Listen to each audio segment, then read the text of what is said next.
Hablado con honestidad sobre la posibilidad de una guerra entre Estados Unidos y China a largo plazo si no se encuentra una solución diplomática. En cuanto a la temática de que China quiere anexar a Taiwán, ¿cómo podríamos frenar esto para evitar que estas dos superpotencias choquen? Bueno, vale la pena leer ese libro sobre la trampa de Tucídides, creo que se llama, es difícil de pronunciar. Me gusta la historia de la guerra por dentro y por fuera, me gusta mucho. Me sería difícil descubrir una batalla de la que no haya leído. Me encanta averiguar cuál fue realmente la causa de la victoria en cualquier caso particular, en lugar de lo que un lado u otro afirmó que era la razón. ¿Te interesa la causa de la victoria y la que provocó la guerra? Así es. ¿Te interesa todo? Sí, la guerra de Atenas y Esparta es un clásico. Lo distintivo de los griegos es que escribieron muchas cosas. Les encantaba escribir. Sin dudas hay muchas cosas interesantes que sucedieron en muchas partes del mundo, pero la gente no las dejó escritas. Entonces ahora no sabemos qué pasó, o no conocemos los detalles. Muchas veces solían escribir algo como, fuimos, luchamos una batalla y ganamos. ¿Por qué no escribieron más detalles? Los griegos describieron todo con lujo de detalles.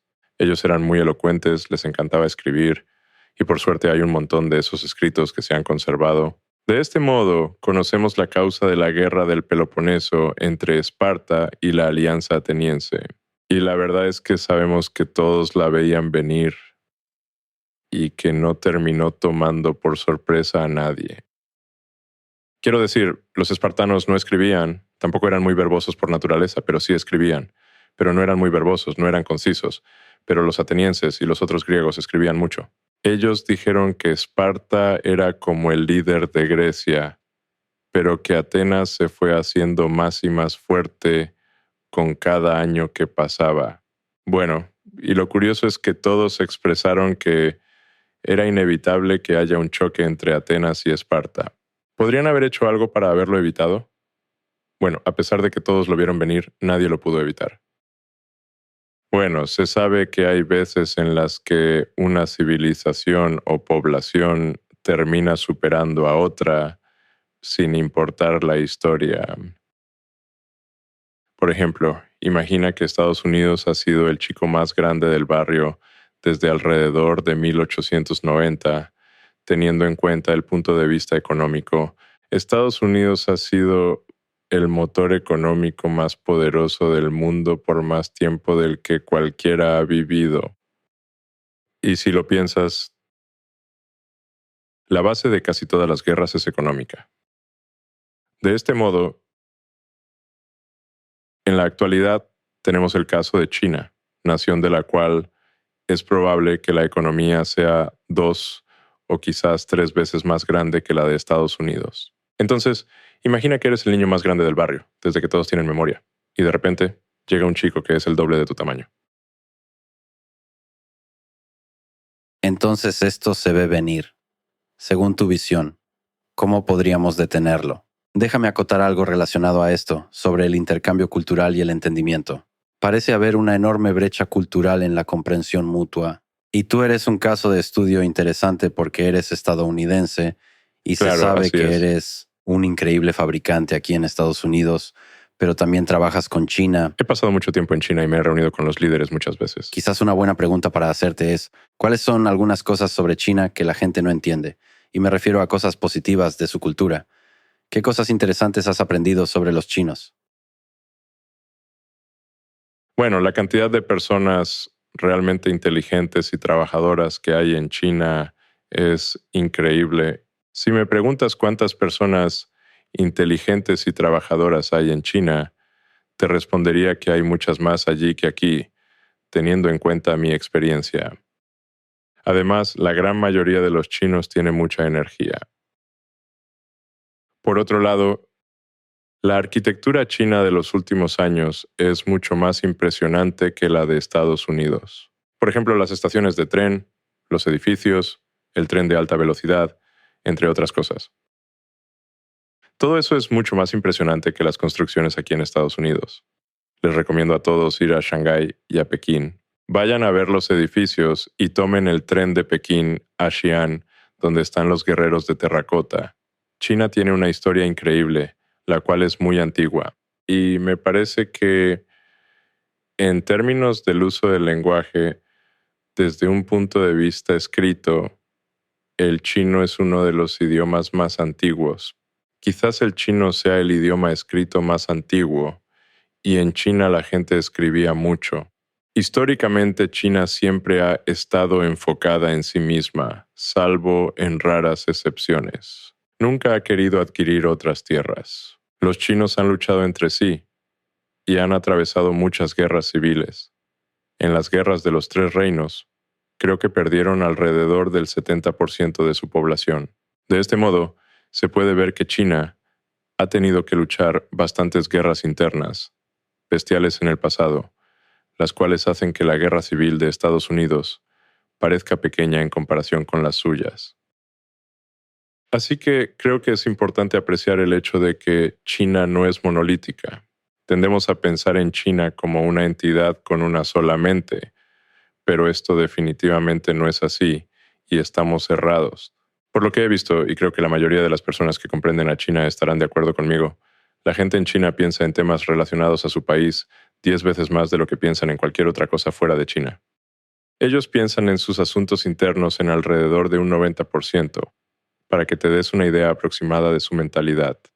¿Acaso eso no es positivo para lograr una colaboración y una futura obra entre superpotencias? Cuando uno logra enfocarse en su interior, es como si se estuviera centrando en mejorarse a uno mismo, en lugar de centrarse en mejorar a otros a través de la fuerza militar, como dicen algunos. La buena noticia es que la historia de China sugiere que China no es adquisitiva, lo que significa que no va a salir e invadir un montón de países. A decir verdad, siento que este es un aspecto realmente positivo.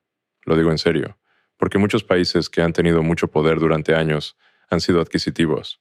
Estados Unidos también es uno de los casos excepcionales, ya que no ha sido adquisitivo. Después de la Segunda Guerra Mundial, Estados Unidos podría haber tomado el control del mundo.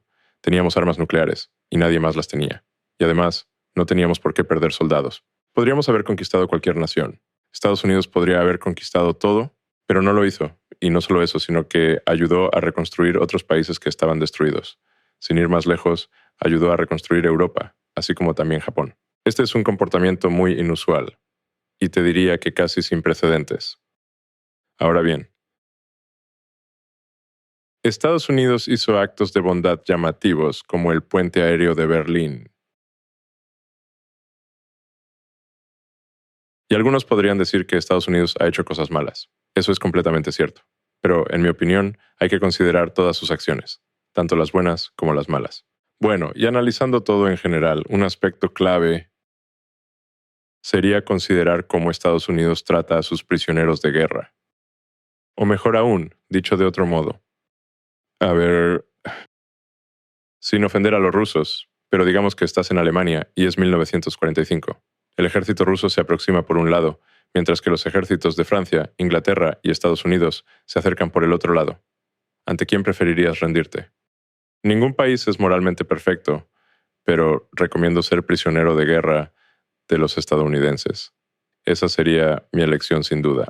Así es, estoy De completamente todo el seguro menú, sobre esa eliges a elección. Estados Unidos. Y de hecho está el famoso caso de Werner von Braun. Este hombre no lo dudó y eligió ser capturado por los estadounidenses. Me parece una gran elección. De hecho, las SS tenían órdenes estrictas de ejecutar a von Braun, así como a todos los ingenieros de cohetes alemanes que encontraban. Y estos últimos lograron escapar de su servicio secreto, diciendo que iban a dar un paseo por el bosque. Se fugaron en pleno invierno sin abrigos. Y luego comenzaron a correr como locos, sin comida, sin costa, sin agua. Solo corrieron a toda velocidad hacia el oeste. Y se ha descubierto que uno de ellos encontró una bicicleta o algo así, y simplemente se puso a pedalear a toda velocidad. En ese momento, mientras pedaleaba, encontró una patrulla estadounidense. Bueno, ahora bien, esta historia es un ejemplo de lo que mencioné. Lo importante es de quién preferiría ser un prisionero de guerra. No es divertido en ninguna parte, pero lo cierto es que algunos lugares son mucho peores que otros. De todas formas, creo que Estados Unidos ha sido, en general, una fuerza benévola, aunque esté lejos de ser perfecta. Sin embargo, creo que siempre deberíamos ser autocríticos y tratar de ser mejor como nación. Pero cualquiera con un poco de cerebro sabe eso. Y además, creo que China y Estados Unidos son similares. Y digo esto porque ninguno de los dos países ha sido adquisitivo de manera significativa. Supongo que eso es como una especie de principio compartido. Pero ahora China se siente muy convencida de querer conquistar a Taiwán. Y China ha sido muy clara sobre eso durante mucho tiempo. En mi opinión, desde este punto de vista, sería como si Taiwán fuera un estado. Y no me refiero a un estado como Hawái, sino a uno que sea más importante para el país que Hawái para el nuestro. Aunque pensándolo bien, Hawái es bastante significativo para nosotros, así que creo que China ve a Taiwán como un estado así. Un punto fundamental para China es que la isla de Formosa, que ahora se llama Taiwán, y que no es parte de China, pero debería serlo, no lo es debido a la flota del Pacífico de Estados Unidos. Y a medida que continúa creciendo el poder económico y militar de Taiwán, China no pierde oportunidad para dejar en claro que sus intereses se materializarán, de la manera que sea. Así es, como mencionaste recién, China ha dejado muy claro que incorporará a Taiwán de manera pacífica o militar. No piensa cambiar de opinión. Desde su punto de vista, es 100% probable que anexen a Taiwán. Hace un momento mencionaste el uso de los actos de bondad llamativos como política geopolítica, y eso suena un poco ingenuo. Me atrevería a afirmar que este es probablemente el camino que se debería seguir para evitar que la guerra continúe. Tal como dijiste, suena ingenuo, pero me parece algo brillante. Si creemos en la bondad subyacente de la mayoría de la naturaleza humana, se podría decir que los actos de bondad llamativos o notorios podrían repercutir de manera positiva en la población de los países involucrados, para así Sí, lograr yo tengo apaciguar el esperanzas de que eso conflicto. pueda ser así. Después de la Primera Guerra Mundial, cometieron un gran error, a mi forma de verlo, ya que básicamente intentaron echarle la culpa de todo lo sucedido a Alemania. No solo eso, sino que cargaron a Alemania con reparaciones imposibles de llevar a cabo. Analizando la Primera Guerra Mundial en serio, la culpa se podría haber repartido entre diferentes países, pero cuando esta finalizó, decidieron echarle toda la culpa a los alemanes. Y eso, sin lugar a dudas, sembró las semillas para la Segunda Guerra Mundial. Analizando esto, muchas personas, no solo Hitler, se sintieron agraviadas por la situación. Por supuesto que todos querían venganza, y la consiguieron. La gente no olvida. Claro, si matas al padre, madre, hijo o hija de alguien, esa persona no lo olvidará nunca. Todos querían venganza. Así que, después de la Segunda Guerra Mundial, dijeron que el Tratado de Versalles fue un gran error en la Primera Guerra Mundial. Por ese motivo, esa vez se decidió que, en lugar de castigar a los perdedores y en lugar de aplastarlos más, iban a ayudarlos. Planeaban hacer esto con el Plan Marshall, con la esperanza de ayudar a reconstruir Alemania. Además, también querían ayudar a reconstruir Austria y a los otros 4. Y claro, entre ellos se encontraba la nación italiana. Y esa fue una gran decisión. Parece que hay una verdad profunda en que los actos de bondad llamativos son un antídoto para las guerras. Claro, algo debe detener el ciclo de violencia recíproca. De no ser así, la guerra nunca se detendrá. Como dice el dicho, ojo por ojo, diente por diente, extremidad por extremidad y vida por vida. Y esto será así por siempre. Escapémonos un poco de esta